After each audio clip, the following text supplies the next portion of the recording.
don't care how dark it looked for you. I don't care what they done said to you. I don't care what the verdict is. I don't care what the haters say. It ain't over. No matter what happens to you, it ain't over. Ain't no such a thing as over. Do you know, man, that you can actually mess your life completely up? You can jack it all the way up and you can turn around and get it right. Do you know that you can be divorced multiple times and still be okay? Do you understand that you cannot have a degree and still be just fine? Now, whatever you've been through, whatever that is, guess what? You still here. You have a great life in front of you, but your great life is in front of you. It's not behind you.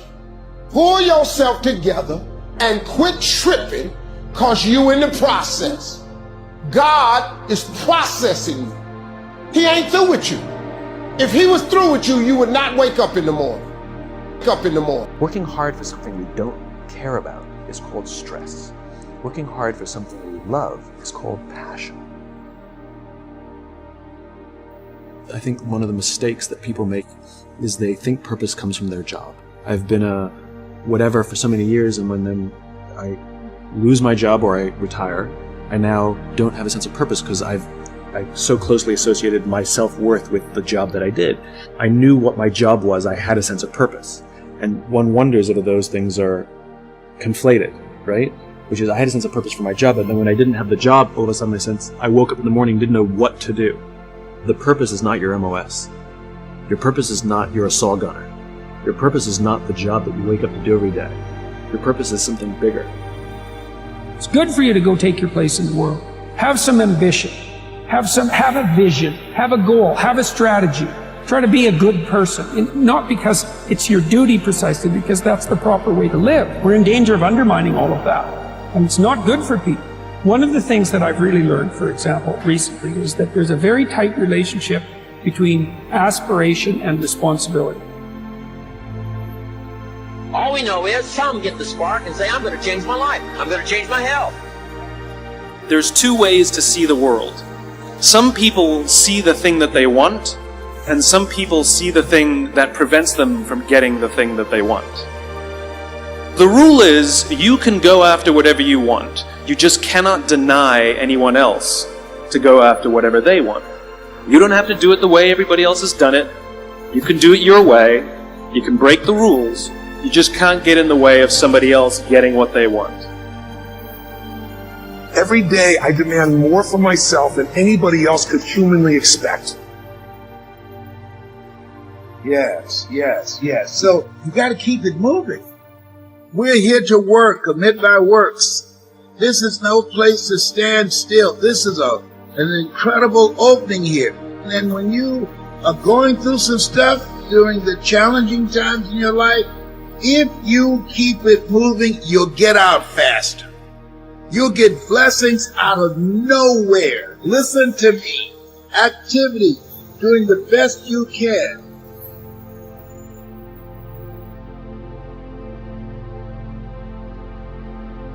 If you're in those positions, the way you lead is with your emotional state. You can't have the certainty that gets you to follow through and get results. You aren't going to get that with low energy. You cannot manage what you do not measure. You cannot manage what you do not measure. Now, the number one thing we have to measure is our level of energy, because it's going to affect the way your brain functions, the way you interact with other human beings, whether a problem knocks you to your knees or whether you truly step up. So that energy is critical. Now think about this. On a 0 to 10, if your energy is a 10, it's that 0 to 10, like unstoppable energy. Literally, anybody can give you anything and you're going to pour through it. You're going to find a way. If your energy is like a 5, if it's a 2 or 3, it's over. Now people are going to say and do things they don't even mean, but their partner may not forget it and it hurts. Now we got problems. The only other position is one's high energy, one's low energy. That's another danger zone. Because this person's want to stay good. Well, why aren't you feeling good? And they might even get in a fight over this. So your energy's got to be measured. So shake your body out just for a second. And if you would, tell me on a scale from 0 to 10, where's your energy before we started here today? Before we started, 0 to 10, before moving, everything else, Where was it? Would you put it, just put it in the chat for me real quick. Okay, 5, 7, 7, a 9, a 7, 8, a 5, a 5, a 2, a 2, a 3, a 7, a 6, a 5, a 4, a 6, a 7, a 9. Okay, if I look at this, it looks like the common number, the mean number's in the 5, 6 range. So I have a question for you. Would you ever want to date a 5? Are you going to want to do business with a person of a 5 of energy? Is the person of 5 energy going to break through and build their business, find the way to be financially free, have this incredible relationship? Hell no. So your energy affects everything. So what's the problem? The problem is energy is a habit. Science now shows about 48% of what we do every day is habitual, meaning we say some of the same things, we think some of the same thoughts, we have some of the same emotions, even if the environment changed. We have this emotional home, this habitual home we get back to. You know what's interesting? You can become awake and you can change where you live emotionally. You can shift it all, but you will not do it without energy. So if we agree energy is one of the most important elements to success in life, then question is this: where are you versus where do you need to be?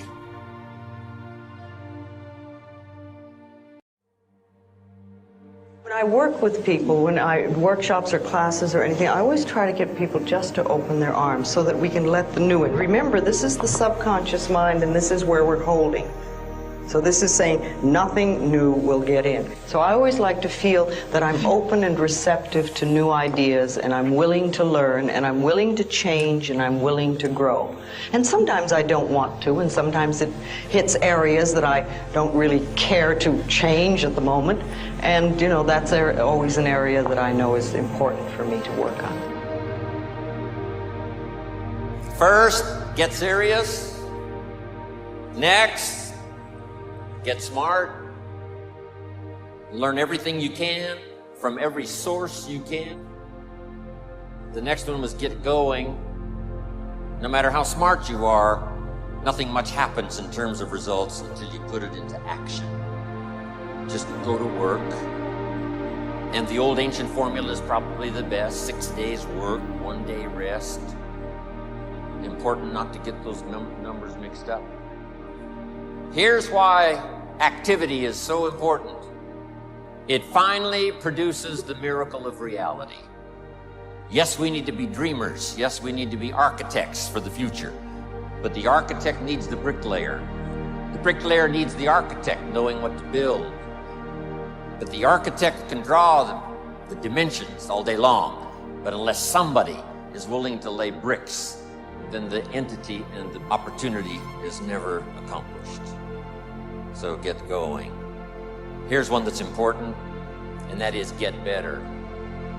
And no matter how long you live, it's possible each day, each year to get better.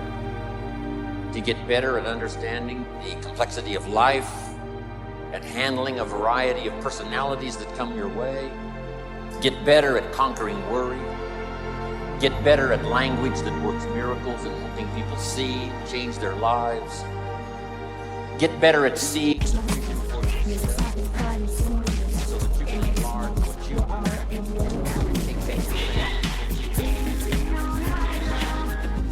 Get better at giving wise advice. Here was the next one. From my parents. Balance your life. Anything out of balance.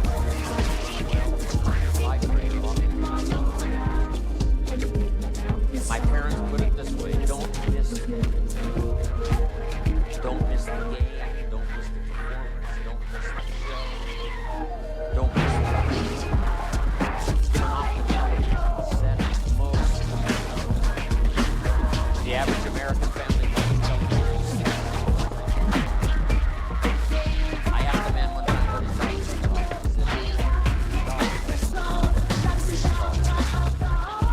not the bonus, but watching. I said, I estimate last year it cost you about $45,000. Not the bonus, but the watching. To me, I think enlightenment is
conscientious we are about it,